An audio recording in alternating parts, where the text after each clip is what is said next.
1 2.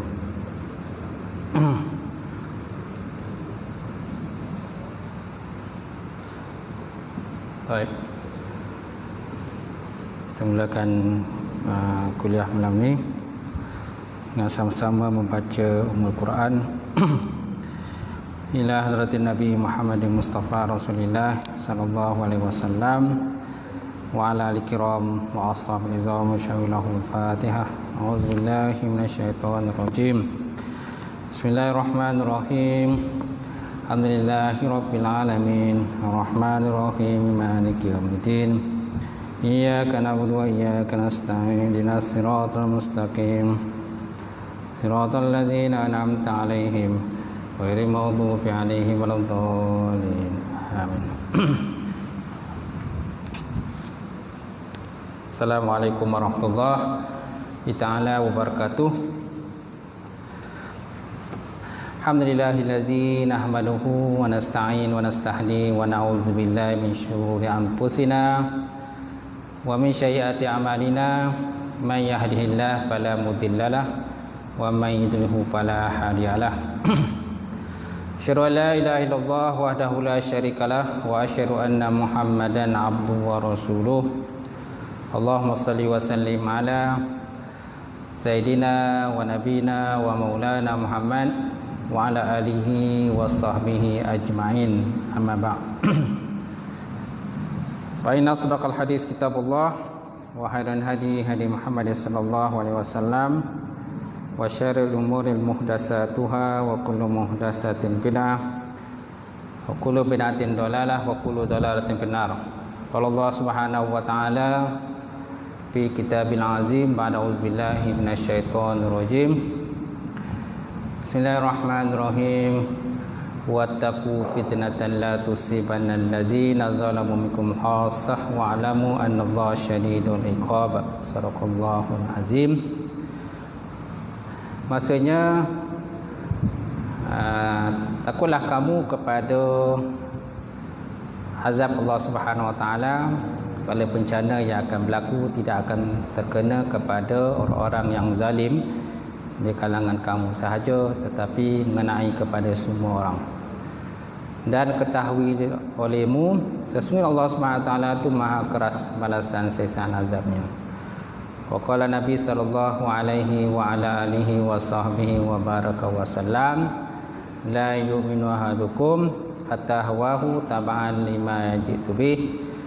Maksudnya tidak sempurna iman salah seorang daripada kamu sehingga hawa nafsunya akur kepada apa yang aku bawa, kata Rasulullah sallallahu alaihi wasallam. Nawaitu ta'alluma wa ta'lim wa tazakkur wa tazkir wa nafu wal intifa wal ifadati wal istifadah wal hasu ala tamassuki bi kitabillahi wa sunnati rasulih wa du'a ilal huda wa didalatul ilal khairi ibtigha'a wajhillah wa maradatihi wa qurbihi wa sawabihi subhanahu wa ta'ala. Yang saya hormati, yang saya muliakan tuan-tuan imam kita. Tak lupa juga yang saya muliakan Tuan Bilal, seluruhnya Tuan Siap, kemudian jawatan kuasa masjid,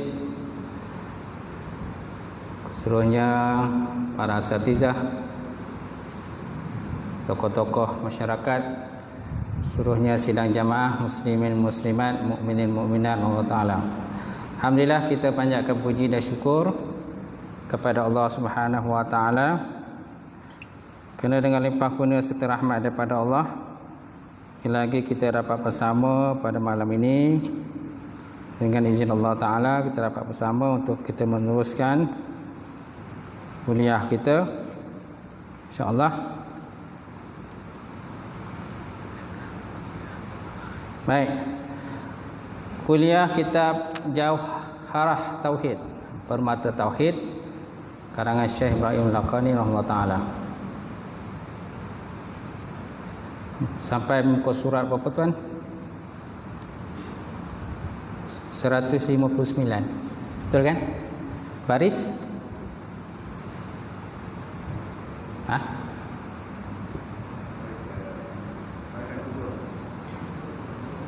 dan apa yang diriwayatkan oleh Al-Qudai. Betul kan? Betul kan? Berapa orang yang ada kitab? Orang lain semua tak ada kitab. Bagus. Makam tinggi tuan-tuan ni, dia tak ada kitab. Dia set dan minda terus, kan? Balik rumah kan dia apa balik? Dia buka balik lah, kan? Scan kat dinding, tunjuk layar dinding, tengok balik. Okey, gurau je. InsyaAllah. Dia mudah-mudahan kita dapat manfaat sama-sama lah, insyaAllah. Jadi kita masih lagi dalam pembahasan bait yang ke berapa tu? Ke-29. Ke-29 kan? Betul tak?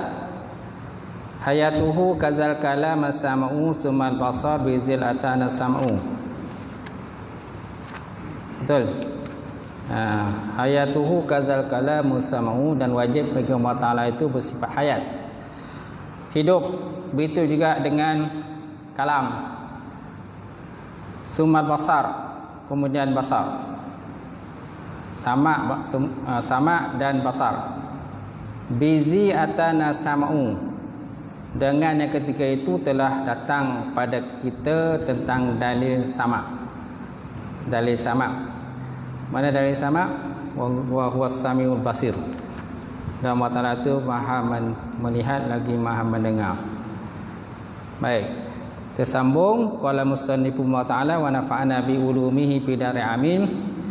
Dan apa yang diriwayatkan oleh Al-Qudai, di mana Allah Subhanahu wa taala bermunajat, berkata-kata kepada Nabi Musa alaihissalam dengan 140,000 kalimat. 140,000 kalimat. 140,000 kalimat. Ini berdasarkan pada firman Allah Ta'ala belakang itulah. Wa kalamallahu Musa taklima. Dan Allah Ta'ala berbicara dengan Musa dengan sebenar-benar perbicaraan, ataupun dengan kalam yang sempurna. Wa kalamallahu Musa taklima. Ayat mana tuan-tuan? Ayat surah An-Nisa. Betul tak? Surah An-Nisa ayat 164. Surah An-Nisa ayat 164. Wa rusulan qad qasasnahum alaika min qab wa rusulan lam naqsushum alaika wa kalamallahu Musa taklima. Dan ada di kalangan rasul-rasul itu, sungguh kami telah ceritakan, kami telah sebutkan kisah mereka alaika atas engkau ya Muhammad, min qab daripada sebelumnya, wa rusulan lam naqsushum, dan sebahagian rasul itu tidak kami ceritakan alaika atas engkau. Dan sebahagian daripada rasul-rasul ni Allah Ta'ala ceritakan kepada Nabi Muhammad SAW kisahnya, dan sebahagiannya tidak diceritakan. Wa kalamallahu Musa taklima, dan Allah Ta'ala telah berkalam dengan Nabi Musa dengan kalam yang sempurna. Kalam sempurna ni kalam yang tidak seperti kita lah. Laisa biharfin wala bisautin, tiada dengan suara dan tiada dengan huruf. Kalau ada suara dengan huruf sudah tentu samalah seperti kita, seperti makhluk. Hakikat yang sebenarnya macam mana? Wallahu alam dah. Kita tak tahu. Itu antara Allah Ta'ala dengan Nabi Musa alaihissalam sahaja yang tahu. Baik. Dan apa yang diriwayatkan oleh Al-Qudai, di mana Allah Ta'ala bermunajat, berkata-kata dengan Musa dengan 140,000 kalimah. Maka maksudnya adalah bahawa Musa memahami makna-makna yang diibaratkan daripadanya itu dengan jumlah itu, bukan untuk membahagi-bahagikan pada diri kalam. Jadi Musa tahulah setiap kalimat yang disebutkan, yang diceritakan Allah Ta'ala, yang Allah Ta'ala berbicara dengan dia di Bukit Tursina kan. Di Bukit Tursina tu Musa bermunajat dengan Allah Ta'ala. Jadi Allah Ta'ala, Nabi Musa tahulah hakikat sebenarnya macam mana kalam dia. Jadi ada pendapat menyatakan 140,000 kalimah, macam tu kalimat. Dan bahawa Musa memahami makna-makna yang diibaratkan daripada kalimat itu dengan jumlah tersebut, bukan untuk membahagi-bahagikan pada diri kalam itu. Bukan nak bagi, nak pecah-pecahkan kalam, tidak. Kalam tetap satulah. Kalam Allah Ta'ala tu satu kalam yang qadim, yang berdiri pada zat Allah Subhanahu Wa Ta'ala. Satu je kalam dia, tidak ada berbagi-bagi kalam. Macam tu. Ada riwayatkan bahawa Musa alaihissalam menutup kedua telinganya. Nabi Musa menutup kedua telinganya ketika hendak melakukan munajat, agar tidaklah dia mendengarkan kalam makhluk, disebabkan keadaannya tak mampu untuk mendengarnya, kerana di sisinya kalam itu telah menjadi sesuatu yang paling memberatkan. Paling beratlah kalam tadilah, daripada suara binatang yang terkeras sekalipun, dengan sebab kelazatan yang dirasakan yang tidak dapat diliputinya ketika mendengar kalam Allah, yang tiada sesuatu pun yang menyamai kalam Allah Ta'ala. Jadi sangat seronok dia lah bermunajat dengan Allah Subhanahu Wa Ta'ala ketika itu, sehingga kan kalau boleh dia tak nak ada kalam-kalam lain, tidak ada suara-suara lain lah, suara-suara makhluk ke, suara-suara binatang dan sebagainya. Dia tak nak dengar suara tu. Kenapa? Kerana khusyuk dia, khusyuk dia mendengar kalam Allah Subhanahu Wa Ta'ala lah. Dan kalam itu sangat berat, sangat berat lah. Sama juga dengan kisah yang berlaku kepada baginda Rasulullah SAW ketika turunkan wahyu kan. Kerana wahyu tu ada yang mengatakan sangat berat. Sangat berat ketika baginda Nabi SAW menerima wahyu daripada Allah Subhanahu Wa Ta'ala. Ada yang mengatakan bahawa ada seorang sahabat duduk di samping baginda Rasulullah SAW ketika itu turun wahyu daripada Allah Ta'ala, di mana lutut Nabi itu berada di atas lutut dia. Lutut baginda Nabi berada di atas lutut sahabat tadi. Jadi ketika wahyu itu turun, maka sahabat tadi merasakan seperti peha dia tu nak patah. Beratnya tanggungannya diterima oleh baginda Rasulullah sallallahu alaihi wa ala alihi wasallam. Itulah. Ada juga yang mengatakan bahawa pernah wahyu turun ketika Nabi tengah menaiki unta. Wahyu turun ketika Nabi menaiki unta lah. Jadi ketika wahyu turun, maka unta tu terpaksa turun ke bawah. Ketika turun unta tengah berdiri, tiba-tiba disebabkan bebanan yang berat yang ditanggung oleh baginda Rasulullah sallallahu alaihi wasallam, maka unta terpaksa duduklah, kerana menerimanya wahyu Allah Subhanahu Wa Ta'ala kepada baginda Rasulullah. Yang itulah. Malahan ada riwayat menyatakan bahawa ketika wahyu turun ketika musim dingin, maka keluarlah peluh, memeciklah peluh daripada dahi baginda Rasulullah sallallahu alaihi wasallam ketika turunnya wahyu Allah Ta'ala tadilah. Walaupun suasana masa itu adalah di musim sejuk, peluh dahi. Ada pula riwayat katakan bahawa wahyu turun seperti bunyi lebah, ada ketikanya seperti bunyi loceng. Macam mana bunyi loceng, wallah alam lah sebenarnya kan, macam mana bunyi loceng itu tak tahulah kita macam mana sebenarnya bunyi locengnya, tak? Macam tu. Dan ketika bunyi loceng itu merupakan keadaan yang sangat berat, yang paling berat di antara suasana-suasana yang lain. Ketika diturunkan wahyu kepada baginda Rasulullah sallallahu alaihi wasallam. Itulah. Jadi kita kaitkan dengan cerita yang di sini, kita Nabi Musa alaihissalam ini di mana Nabi Musa menutup kedua telinganya ketika hendak melakukan munajat, agar tidak dia mendengar kalam makhluk, disebabkan keadaannya yang tadi tidak mampu untuk mendengarnya, kerana di sisinya kalam itu telah menjadi sesuatu yang paling memberatkan, paling beratlah daripada suara-suara binatang yang terkeras sekalipun, dengan sebab kelazatan yang dirasakan yang tidak dapat diliputinya ketika mendengar kalam Allah, yang tiada sesuatu pun yang menyamai dengan kalam Allah Subhanahu wa taala. Masya-Allah. Itulah keadaan yang sebenarnya berlaku kepada para nabi lah, para nabi dan juga para rasul. Samalah seperti kita apa benda kalam yang turun kat kita, tak ada apa, kalam apa kan. Baik, seterusnya, dan juga dalil sam'i. Dalil sama' Allah Ta'ala itu bersifat mendengar, pendengar ataupun mendengar. Itulah firman Allah Subhanahu wa taala, wa huwas samiul basir, wa huwas samiul basir, dan dia yang Allah Ta'ala itu yang bersifat basami', mendengar, maha mendengar lagi maha melihat. Maha pendengar, mendengar dan maha melihat. Setiap apa yang telah diriwayatkan dalam sebuah hadis. Mana hadisnya? Belakang itu, arbi'u ala anfusikum fid du'a. Arbi'u, rendahkan oleh kamu atas diri kamu fid du'a, dalam berdoa kepada Allah. Kita naklah merendahkan diri ketika doa tu. Jangan kita mendengar terlampau kuat, jangan menjerit-jerit ketika berdoa, jangan menjerit-jerit ketika berdoa. Jadilah arbi'u ala anfusikum fi du'a, rendahkan suara kamu ketika berdoa.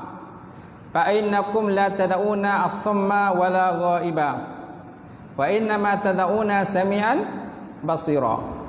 Kerana sesungguhnya kamu tidaklah berdoa kepada zat yang tuli, zat yang peka. Kamu bukan berdoa pada Tuhan yang peka. Bukan Allah Ta'ala tu tak dengar apa yang kita cakap, dia dengar. Hatta kalau kamu rendahkan suara pun dia tetap dengar. Macam tu. Tidak pula kepada yang tidak ada, wala ghaiban. Wa inna ma tad'una, hanya saja kamu hanya berdoa kepada zat yang maha mendengar, sami'an basira, maha mendengar lagi maha melihat terhadap apa yang kamu kerjakan. Tak perlu kita berdoa tu dengan menjerit-jerit dan sebagainya. Lainlah kalau kita memanggil orang rumah kita, kan tu yang akan datang joget-joget panggil rumah. Rumah tak terdengar, dia duduk dalam, pintu kunci kan. Dia tengah sibuk apa tu, tengah masak ke ataupun tengah tengok TV ke dan sebagainya, tak terdengar. Hujan lebat kat luar, kita nak masuk. Jadi terpaksalah menjoget. Telefon tak angkat, tahu tak? Telefon tak angkat, kotok-kotok tak menyaut. Dia tak joget-joget. Bila buka pintu, abang ni gila ke apa joget? Dah kau tak buka. Itulah manusia kan, tak terdengar. Baik Jadi hadis ni semakna dengan firman Allah Subhanahu wa taala, ud'u rabbakum tadarruan wa khufyatan. Berdoalah kepada Tuhanmu dengan menundukkan diri dan dengan suara yang rendah. Menundukkan diri dengan suara yang rendah. Malahan Allah Ta'ala pun mengetahui akan gerak hati kita kan. Gerak hati kita semua diketahui oleh Allah Ta'ala. Malahan kalau sujud pun kita berdoa kan. Dalam sujud kan ketika sembahyang hajat kan, ketika sembahyang hajat kan kita digalakkan ketika sujud terakhir itu kita berdoa. Kan imam kata waktu sujud kan kita panjangkan sujud kita. Doalah kat situ. Nak doa apa Ustaz? Nak doa lah apa-apa. Doa apa-apa. Jangan doa dalam bahasa Melayu sudah. Kata imam, kalau doa bahasa Melayu kan batal lah solat kita. Ini doa dalam hati je lah. Doa lah dalam hati. Panjang umur, berat rezeki, anak dapat berjaya, betul tak? Tercapai cita-cita dan hajat kita, sembuh daripada penyakit, hindar daripada balak, bencana. Doa lah ketika sujud itu. Dia tak semestinya kita berdoa tu ketika habis solat saja. Malahan dalam solat pun kita juga boleh berdoa. Dalam suatu Fatihah pun ada doa. Betul tak? Kemudian ketika kita apa tu? Kita doa kunut. Allahumma dini fiman hadai, doa fini fiman afid kan? ada doa juga. Kemudian ketika sembahyang apa tu tuan? Sembahyang jenazah. Sembahyang jenazah pun ada doa kan?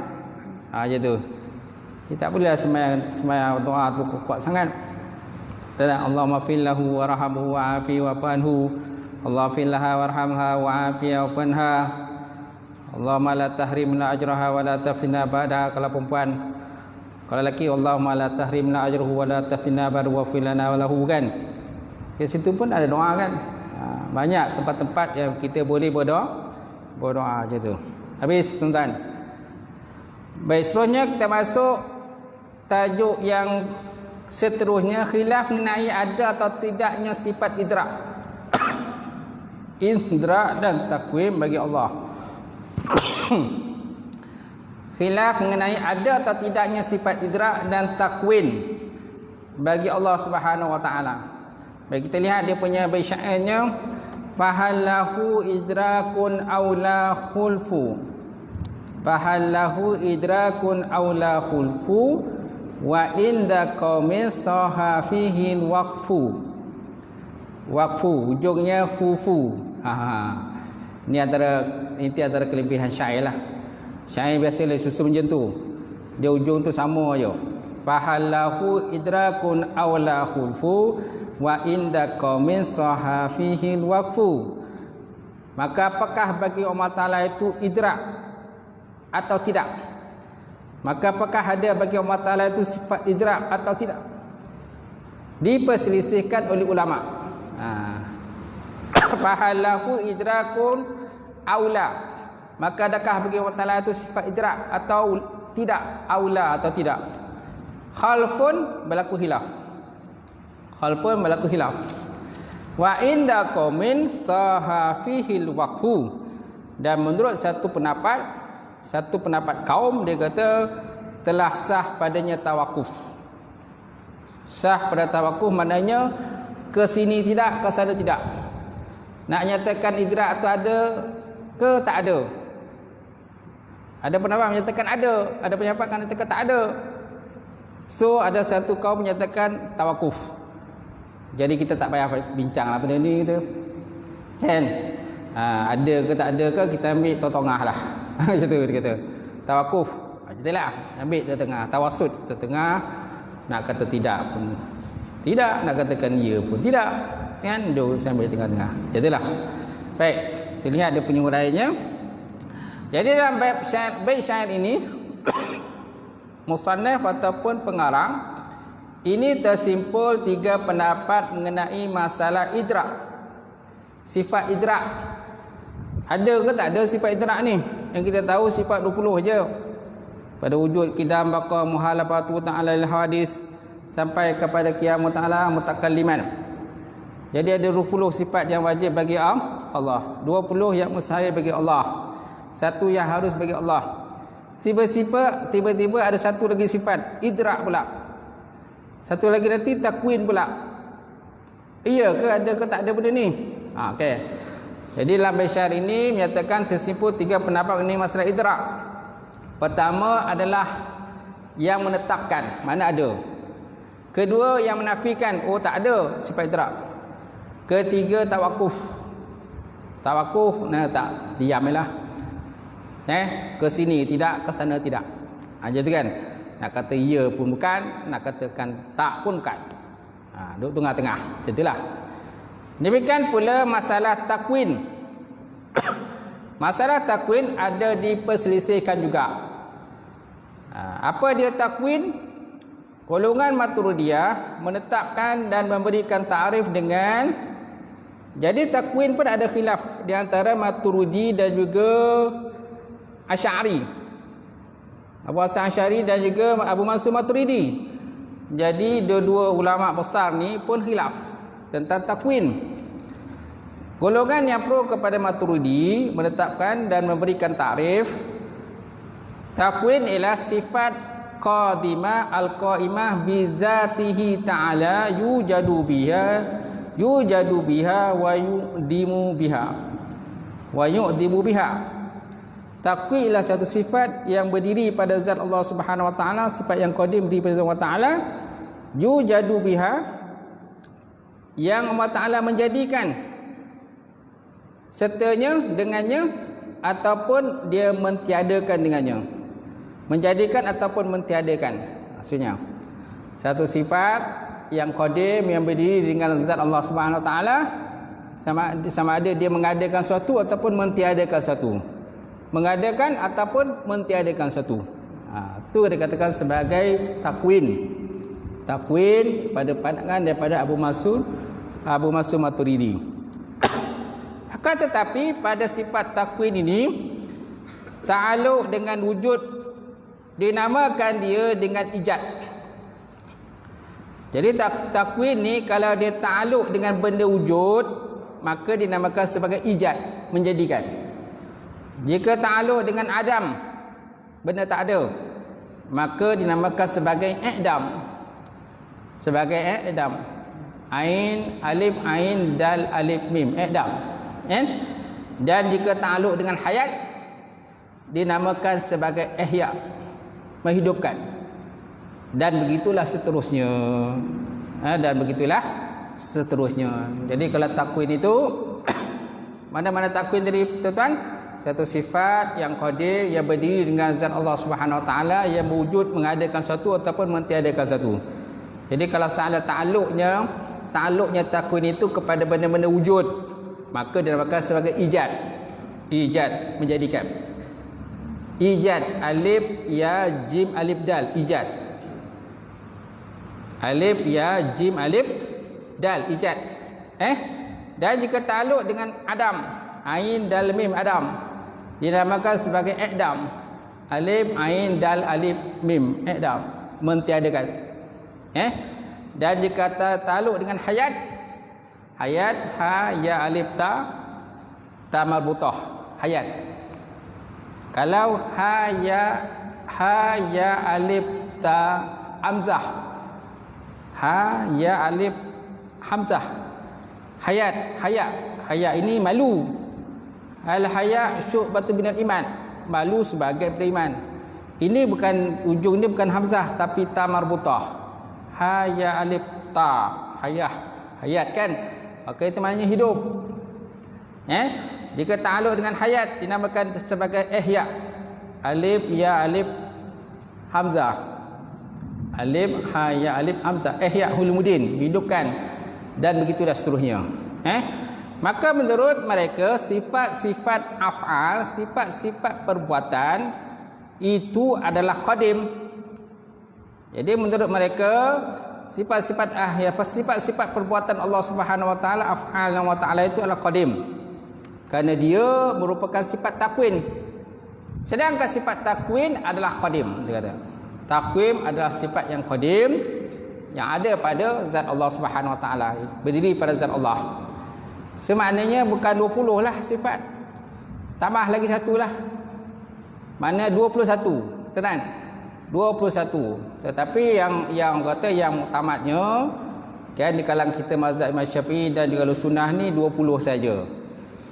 Kita tak ada bahaskan tentang idrak dan juga takwin.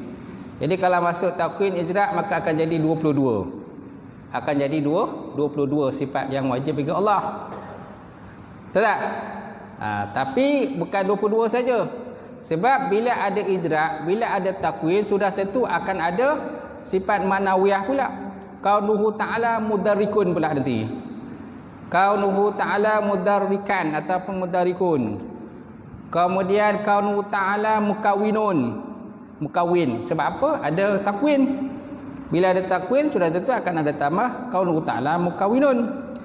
Kalau ada idrak, maka sudah akan tambah lagi kaunuhu ta'ala mudarrikan. So akan jadi 24. Akan jadi 24. Tapi yang utamaknya bukan 24, 20 saja. Tak? Jadi bila 20, kalau campur tadi akan jadi 24. Lawan ni nanti akan ada lagi. Lawan ni mesti ada 24 juga. 44 mungkin jadi berapa? Banyak mana lah Ustaz. Koneklah mengingat tak payahlah. Jadi letaklah 20 je. Tapi tak apa, kita cerita tentang kuin takwil lagi, apa benda kan. Baik, kemudian kita lihat pandangan Asy'ari pula. Golongan Asy'ari menafikan sifat takwin ini dan menjadikan sifat-sifat af'al perbuatan Allah Ta'ala itu sebagai ta'aluk kudrah. Ta'aluk kudrah yang tanjizi hadis.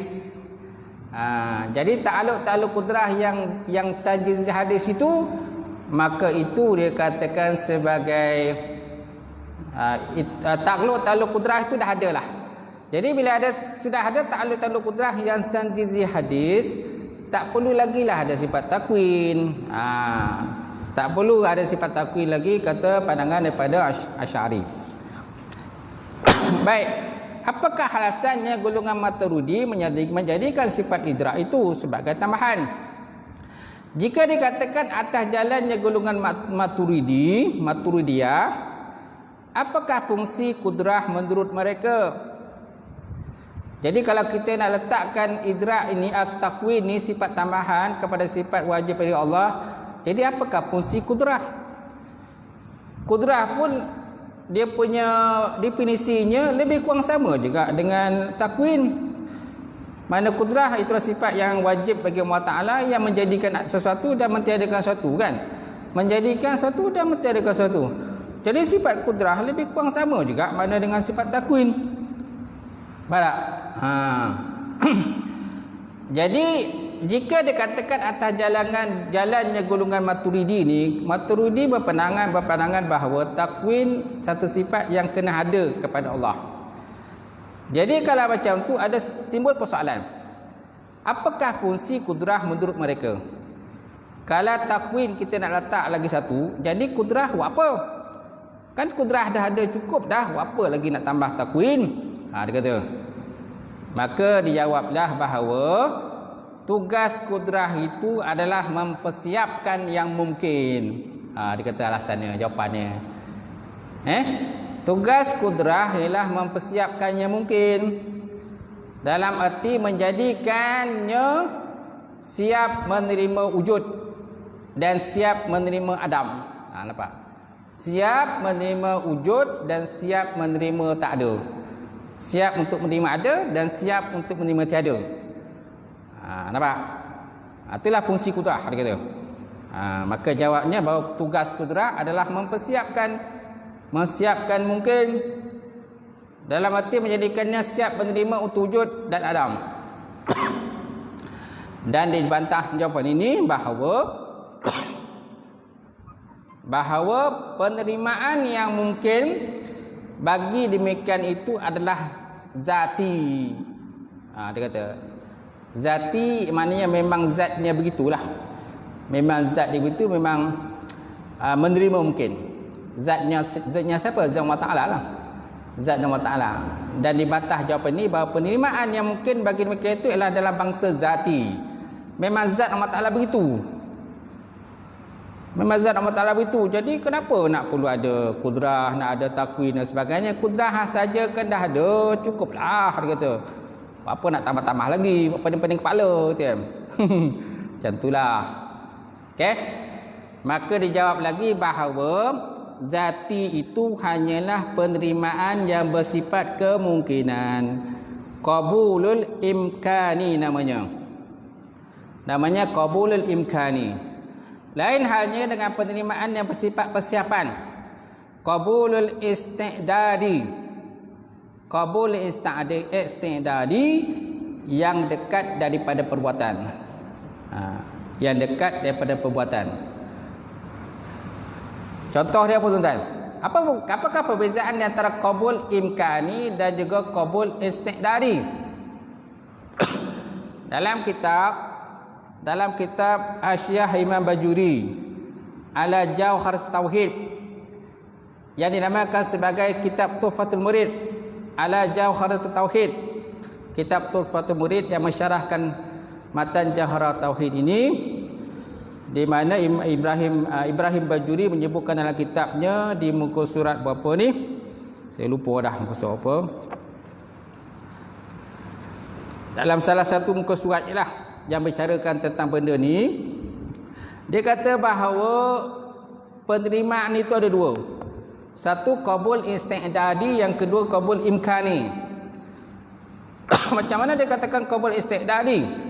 Qabul isti'dadi maksudnya iaitulah penerimaan sesuatu sehingga jadilah sesuatu itu sesuatu benda yang lain sebagai penerimaan yang dekat. Seperti sebagai penerimaan yang dekat. Qabulu syai' li ay yasira syai'an akhar qabulul qariban. Penerimaan sesuatu supaya bahawa adalah sesuatu itu menjadi sesuatu yang lain sebagai cara penerimaan yang dekat. Contohnya seperti kejadian tanah, kelakuan tanah ataupun tabiat tanah yang jadi ia sesudah bercampur dengan air, maka dia menjadi tanah yang keras. Menjadi tanah keras. Seperti kejadian tanah, sya'nul turab, seperti kejadian tanah, yasiru ba'dal khulatul ma, sesudah dia bercampur dengan air, lalu dia menjadi tinan. Tinan ni satu tanah yang keras. Satu tanah keras. Bila campur dengan air maka jadi tanah yang keras. Kerana air tanah ni campur dengan air dia akan jadi keras. Tetapi makan masalah sehingga dia kering baru jadi tanah yang keras. Itu yang pertama lah. Itu dikatakan sebagai qabul isti'dadi. Bagaimana pula qabul imkani ataupun penerimaan imkani, iaitulah qabulul ba'id, penerimaan yang jauh. Qabul imkani huwa qabulul ba'id. Penerimaan imkani iaitulah penerimaan yang jauh. Seperti keadaan tanah yang mana ianya menjadi tembikar. Seperti kelakuan tanah ataupun pertukaran tanah, qabilatul turab li ayyasira fakharan, yang mana tanah tadi dia bertukar menjadi tembikar. Wazalika ba'dal khulata'il ma' bih, yang mana dia berlaku sesudah bercampur dengan air. Summa aradu 'alan nar, kemudian diletakkan ke api. Kemudian diletakkan pada api. Maknanya dia punya perubahan tu lagi jauh ke depan. Dapat? Jadi kalau qabul isti'dah ni perubahannya dekat. Qabul imkan ni perubahannya lagi jauh ke depan. Mana perubahan dekat seperti tanah tadi, yang mana tanah campur dengan air. Bila tanah mencampur air akhirnya kemudian jadi kering, maka tanah jadi keras. Tanah keras boleh dilocut ke orang. Ambil tanah locut ke orang, benjol kepala orang, betul tak? Macam tu. Sedangkan qabul imkani ini penerimaan yang jauh. Kata musannaf. Penerimaan jauh seperti perubahan yang berlaku pada tanah yang kemudian ia menjadi tembikar. Betul tak? Wazalika ba'dal khulata'il ma' bih. Benda tu berlaku sesudah dia bercampur dengan air. Kasumma aradahu 'alan nar, kemudian diletakkan ke api. Bila dah keluar daripada api, sudah tentu dia jadi keras. Cantik tembikar. Mana dia punya perubahan dia lagi jauh. Macam tu. Boleh? Okey. Jadi dan dijawab lagi bahawa zati itu hanyalah penerimaan yang bersifat kemungkinan.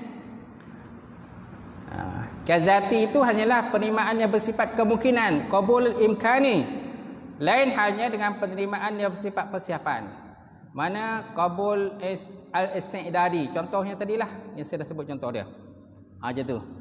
Jadi maknanya ada perbezaan di antara penerimaan yang jauh dan juga penerimaan yang dekat. Nampak tak? Jadi golongan Maturidi ini mereka kata takwin tu kena ada. Takwin kena ada. Sebab apa? Takwin nanti dia ada penerimaan yang lagi jauh ke depan. Penerimaan lagi jauh. Mana perbuatan Allah Ta'ala tu lagi jauh ke depan. Itu sebabnya kena ada perbezaan antara takwin dengan kudrah. Mana takwin ni lagi jauh ke depan berbanding dengan kudrah. Faham kan?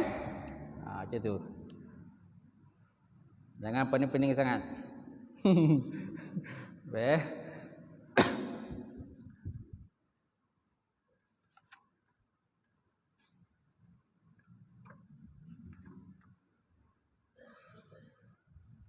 Benda tu terdapat dalam kitab ni lah.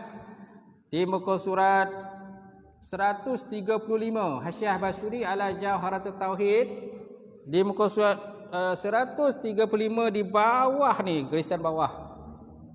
Kita Arab lah. Ini kita Jawi. Kita Jawi tak ada. Saya kita Jawi pun tak jumpa. Mana ni? Tak ada. Tengok kita Arab baru jumpa. Kat sini benda ni sebut dia, baru aku faham. Sebelum ni ngaji pun tak faham. Benda.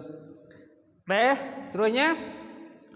Kemudian perkataan musannif dengan qabulul isti'dadi, artinya pada hak yang baharu.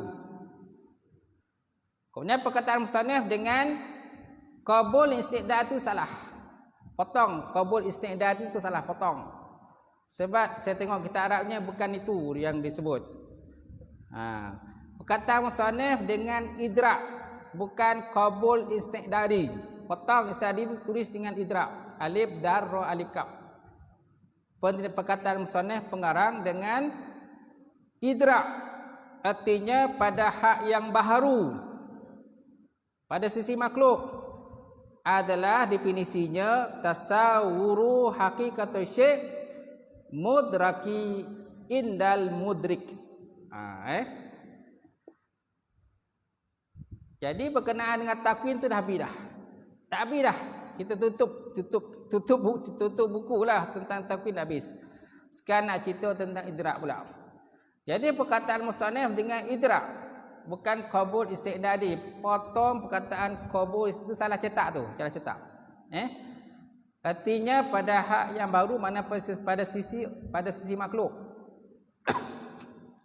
Pada sisi makhluk, mana idrak itu ialah tasawwur hakikatul syai' mudraki indal mudrik. Tasawur mana tergambarnya hakikat sesuatu yang didapati di sisi orang yang mendapatkannya. Itu dikatakan sebagai idrak. Tasawur mana tergambar hakikat sesuatu yang didapati si orang yang mendapatkannya. Asal mana idrak ni mendapatkan satu benda kita dah dapatkan. Bila satu benda kita dah dapatkan, sudah tentu tergambarlah pada kepala kita. Tergambarlah kepala kita lah suatu benda kita dah dapatkan. Suatu benda kita dah pegang. Tergambarlah macam ni lah. Tahu tak? Contoh kita mengaba sesuatu dalam air. Kita mengocah ikan kan? Kita mengocah ikan dalam air. Kan? Bila ngocah-ngocah tu kita nampak tak ikan dalam air tu? Tak nampak kan? Tak nampak. Air pula koruh. Air koruh mengocah. Kan? Kalau air jernih mungkin kita boleh nampak sikit lah. Ataupun mungkin kita pakai cermin cermin nyolam tu, nampak lah ikan dalam tu. Ni ikan tak nampak, main gabor-gabor macam tu je. Kan dulu kan kita suka mengocak, kan? Musim menyawah dulu, sekarang kan tak ada sawah. Dulu kan sawah kan kita mengocak lah lubuk tu. Kan? Bila kita kocak tu kita dapat rasa tak ikan apa. Kalau kita terperang ikan lah, dapat tak tahu ikan apa rasa tu? Ikan semilang ke, kan ikan puyuh ke, ataupun ikan haruan ke. Tuan-tuan boleh beza kan? Tetapi kalau orang tak pernah pegang ikan, dia tak tahulah. Dia tahu makan ikan je. Pegang ikan tak tahu. Bagi kita yang tahu yang biasa jenis tangkap ikan ni, mengocah ni, kita tahulah. Oh, ni apa benda ni, udang ke? Kan ketam ke, bolut ke, ular ke, tahu tak? Kau tak pegang ular nasib-nasib lah. Kan? Ikan semilang ke, ikan haruan ke, ikan puyuh ke, tahu tak? Ikan tongsan ke kan? Jadi bagi orang yang pakar, yang biasa menyelam, biasa cari ikan, dia tahulah. Jadi bila kita dapat tangkap ikan tu, tergambar tak dalam kepala otak kita apa jenis ikan tu? Tergambar kan? Itu kata idrak tu. Idrak lah tergambar. Tasawur tergambar. Tergambarnya hakikat sesuatu yang didapati sisi orang yang mendapatkannya. Macam tu. Boleh? Masa dah habis. Cukup sekadar tu perbincangan kita malam ni. InsyaAllah akan datang kita sambung lagi. Sifat idrak. Wallahu a'lam bishawab.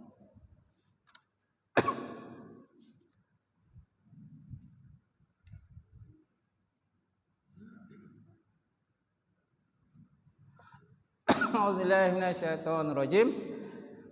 Bismillahirrahmanirrahim. Alhamdulillahirabbil alamin wassalatu wassalamu ala asyrofil mursalin wa ala alihi washabbihi ajmain. Allahumma zidna ilman nafi'a wa yaqinan sadiqan wa 'ilman mutaqabbala wa rizqan halalan mubarakatan katsira wa siyana fata ya alim nawilana qulubana bi nuri ma'rifataka wa ta'ala ta'alifin. Allahumma faqina fid Allahumma faqina fid Allahumma ja'al hadza jam'al marhuma wa tafarruqana min ba'di tafarruqan ma'suma. Rabbana iftah bainana wa baina qaumina bil haqq wa antal fatihin. Rabbana atina fid dunya hasanah wa fil akhirati wa qina azabannar. Alhamdulillahirabbil alamin. Qabalallahu minkum.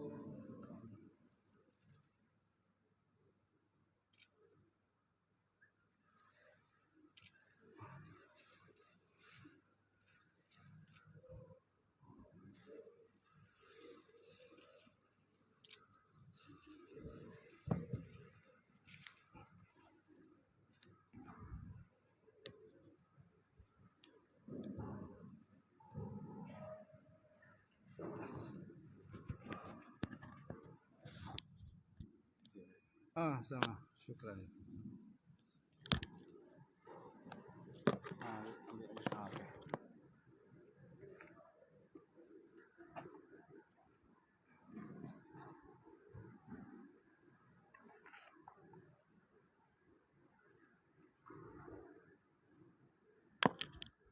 Matikan.